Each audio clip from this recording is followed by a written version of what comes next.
정의당을 부수자고 하셨는데 그럼 당을 버리자는 얘기인가요?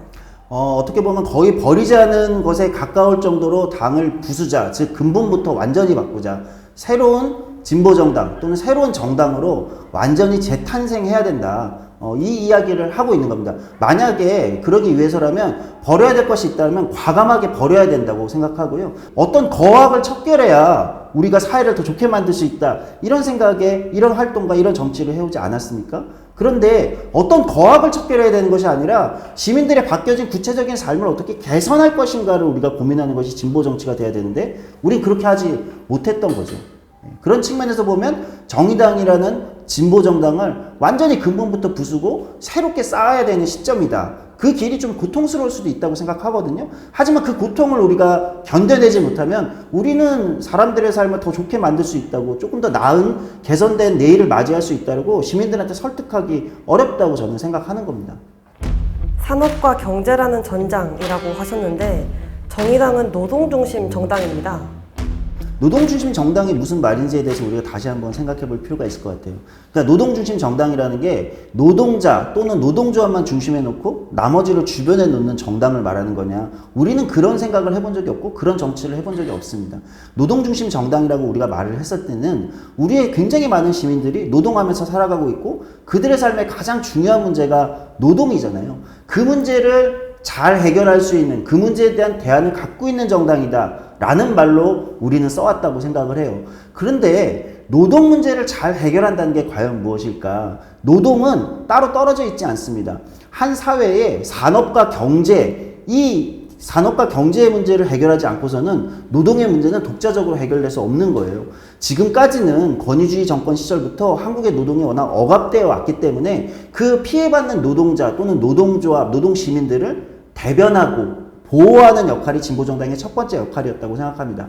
그런데 이제 87년 체제 다음에 진보정당의 역할은 뭐냐? 이제 노동을 대변하고 보호하는 역할을 넘어서 이 산업과 경제라는 진짜 싸움에서 싸워서 이겨내서 진짜 노동의 미래를 열어나가는 것, 노동을 바꾸고 그것을 통해서 시민들의 삶도 더 좋게 개선하고 우리 한 사회를, 산업과 경제를 통해서 사회, 한 국가를 더 좋은 방향으로 이끌어 나갈 수 있는 그런 역할을, 책임을 다하는 그런 정당으로 나아가자는 얘기입니다. 즉 산업과 경제의 전장으로 뛰어들자는 말은 진짜 노동 문제를 해결해보자 라는 이야기하고 같다고 말씀드릴 수 있을 것 같습니다. 말씀대로 100% 전략공천을 하게 되면 진성당원제를 부정하는 게 아닌가요? 아니요, 반대입니다. 오히려 저는 100% 전략공천이 진성당원제라는 대중정당의 근본에 훨씬 더 맞닿아 있는 제도라고 생각합니다. 적어도 지금 이 시점 진보정치는 그렇다고 생각합니다.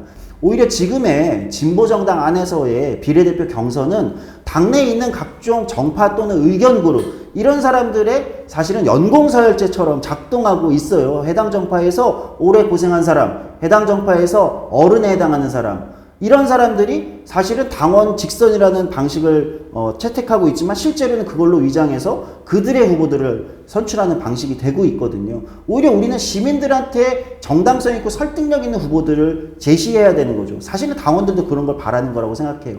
그래서 오히려 지금은 쓸데없는데 또는 과도한데 어떤 당의 자원이나 에너지를 소모하는 것이 아니라 지도부가 책임있게 100% 전략공천을 하고 그것을 다시 당원들의 총투표의 방식에 붙여서 승인을 받은 다음에 다시 시민들에게 우리는 이렇게 선거를 치르고 이 사람들과 함께 정치를 바꿔나가겠다라고 얘기하는 것이 저는 더 본질적으로 진성당원제, 대중정당의 모습에 맞다라고 생각을 합니다.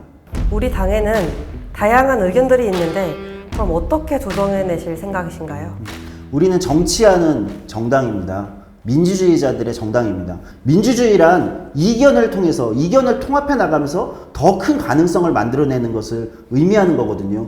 그렇게 본다면 민주주의자들의 정당, 정치하는 진보정당은 당내에서 다른 이견이 있는 것을 오히려 새로운 가능성으로 만드는 그런 역할을 해야 된다고 생각해요. 그런데 지금까지 당내 리더십들은 대부분 그런 이견들을 숨기는 데 바빴어요. 페미니즘? 너무 과도하게 보이지 않을까? 숨겨. 민주당이랑 어때? 연대연합 또는 전술적으로 어떤 조치를 취해야 되는 거 아니야? 아니야. 당이 흔들릴 것 같아. 숨겨. 이견을 숨기는 방식이 아니라 이견을 드러내고 중요한 하나의 의견으로 작동할 수 있게 만들 것인가. 저는 이게 리더십의 역할이라고 생각해요. 필요하다면 사람들은 부정적으로 보는 정파의 리더들을 만나서 설득하고 토론하고 지금 우리가 합의할 수 있는 지점은 어디까지인가를 그 틀을 공개적으로 만드는 그런 역할을 해야 된다고 생각하는 거죠. 저는 제가 바로 그 다른 생각들과 다른 의견들을 조율하고 통합시키는 역할을 가장 잘할 수 있는 사람이라고 생각하거든요. 그 이유는 제가 그 사이에 있기 때문인 겁니다.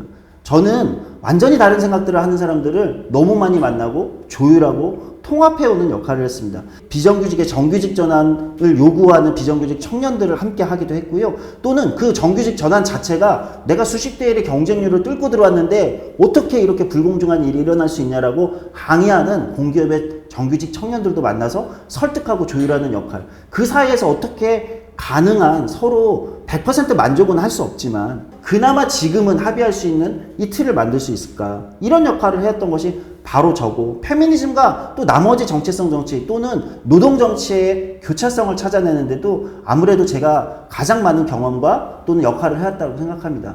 그런 측면에서 바로 저 조성주가 할 수 있다고 생각해요. 특히 저는 당내 어떤 의견 그룹에도 속해 있지 않아요. 그렇기 때문에 다양한 의견 그룹들의 얘기를 오히려 편견 없이 듣고 거기서 당의 최선을 찾아내는 또는 차선을 찾아내는 이런 역할을 하는데 더 큰 장점이 있다고 자부하고 있습니다.